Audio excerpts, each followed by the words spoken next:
Today is September 13th, and I uploaded some clips, 6 segments of one clip from September 11th, and then I did make a couple of clips yesterday, but I was being tortured all day. The first one I'm in tears, and then the second one I was still being tortured, but I did my best to summon all of my strength and pretend that I wasn't being tortured and try to talk fast and clearly and coherently despite what was happening. So when I do upload those and you see a contrast between someone who, where I'm not wearing makeup and I'm just sobbing, and then later I appear more calm and collected, I think that is just summoning an inner will to refuse to be kept down. And my refusal to accept the fate that horrible criminals have tried to deal to me is another reason why I continue to be tortured. I described yesterday only one of many different kinds of forms of torture that have been used against me, and even though I was crying, even though it's extremely painful what happened yesterday and the day before, some of the other forms of technology that have been used against me and my son are even worse. And this has become a fact of my life almost every single day since 2005, and I did say that the torture began in 1995, and that's true. That at that point, from that point forward, they began assaulting me to get me out of the way for other individuals they wanted to promote. And that is the truth. After 2005, they really escalated it. It no longer ceased to be a discreet, convenient method of secretly keeping me down with these migraines that couldn't even be attributed to a natural cause. But they did, of course, have a lot of excuses and tried. After 2005, they went fully engaged in what I can only describe as concentration camp torture on a daily basis. I had somebody once write to my blog who claimed to be Jewish, and of course you never know who is who when someone's making an anonymous comment, but said that they were Jewish and they had family members that had been in concentration camps, and how dare I compare my life or distress to that of people who suffered in concentration camps. And the shocking thing is I responded, not the shocking thing is that I responded, but I responded by saying, how dare you claim that you know the level of my suffering and the pain that's being inflicted upon me and my son, and the kind of torture that's been used against us in every way equals or exceeds the torture that was done in the Nazi concentration camps. And I don't know any Jewish Nazi survivor that endured torture for over 7 years in almost complete isolation as well. So, yes, they suffered. And a lot of people in the world have suffered at various times in different conditions. But they did largely get some of their validation that they wanted, and they did have to suffer and see people die and watch their loved ones suffer, just like anybody else in the world who has been through, like I said, similar circumstances, has had to cope with. However, my suffering and my son's suffering, which I've seen, has been on, as I say, an almost daily basis for over 7 years. So when I hear people from the U.S. Department of State little stamp here I have on my certified receipt for the passport that I tried to get from the Department of State so that I could escape this horrible country when I was in Nashville, Tennessee, after what they did to me for favors for the Middleton family. The U.S. Department of State claims that they need to go in and start calling other organizations across the world terrorist organizations because they have been holding a man, that Berg man, captive for, it's been, he said, Patrick Ventrell said, it's just been too long, because he's been held captive since 2009. I'd like to know how long too long is for a domestic United States citizen to be tortured by the United States. How long, Patrick? How long is too long for a United States citizen?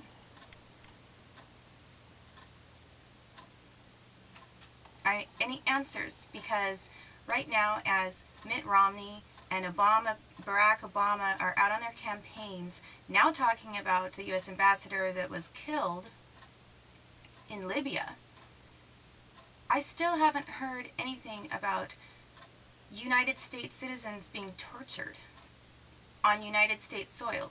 So, of course, that's probably not something you want to address right before you're trying to be elected to be president, right?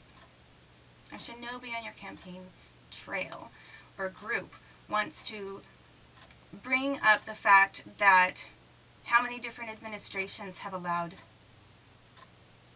torture in every sense of the word against the United States citizens, or against a few United States citizens. I mean, I guess they can't do what they did to me, to everyone.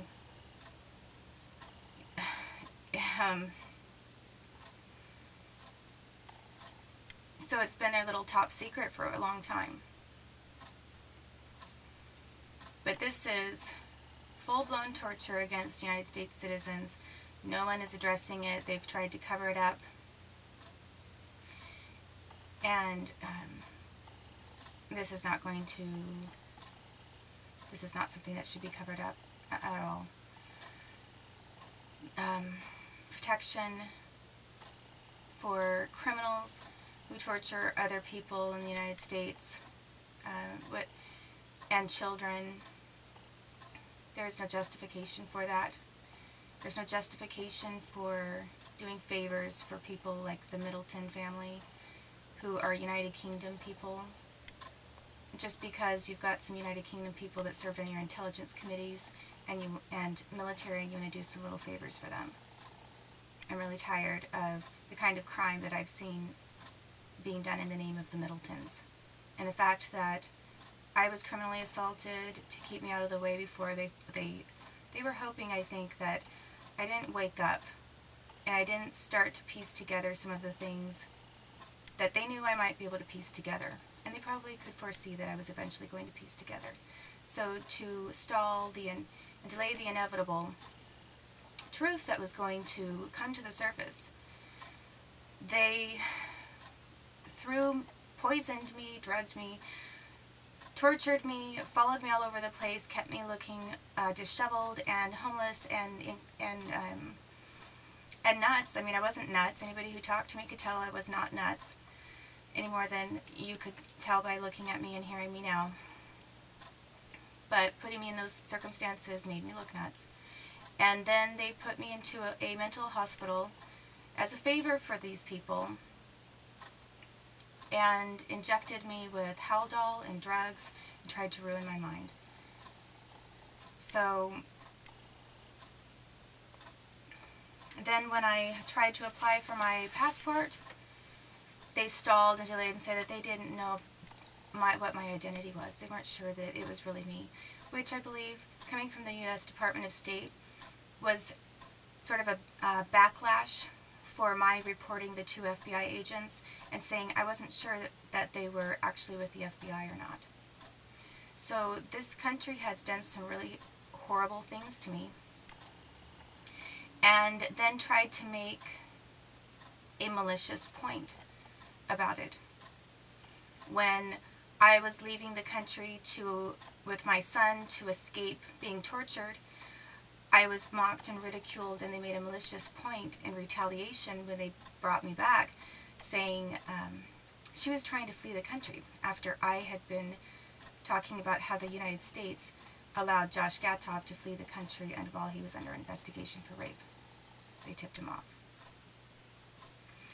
And when I'm trying to get my passport to, again, try to get out of this country and find a safer place to go and be evaluated for the torture that they've committed against me and my son, I'm being stalled and delayed and told maliciously and sarcastically that the United States cannot confirm that they know my citizenship and that they even know who I am. And then they stall and refuse to allow me to leave, complete the process of getting out of this country. The other thing that the FBI did after I reported the agents, which I'm going to get back into and start talking from a linear perspective, some of the details and more information of what occurred with that when I was visited by the SSAs. But when I realized I must have been defamed because I was being, because my life was being turned upside down and I was being treated like someone with a criminal warrant on their record, and like somebody who is nuts. Basically, I kept trying to ask for Freedom of Information Act information from the FBI, and they said they didn't know who I was. They didn't have any records of anyone with my name in their system at all, and they maliciously harassed and mocked me while I tried to make these requests for information that, had they given me that information 7 years ago, my son and I never would have been tortured. And it would have never been possible for this country to continue to have done what they've done. So they gave me the information after they got Kate Middleton squared away. And after I brought up the fact, I've been asking for my Freedom of Information Act materials for over 7 years, and you give them to Kate Middleton, but you don't give them to the person that by law you're required to give them to. Then all of a sudden I got a little thin manila envelope in the mail with about 1/10, probably closer to 1/16 of what they actually have about on that report, just that report alone.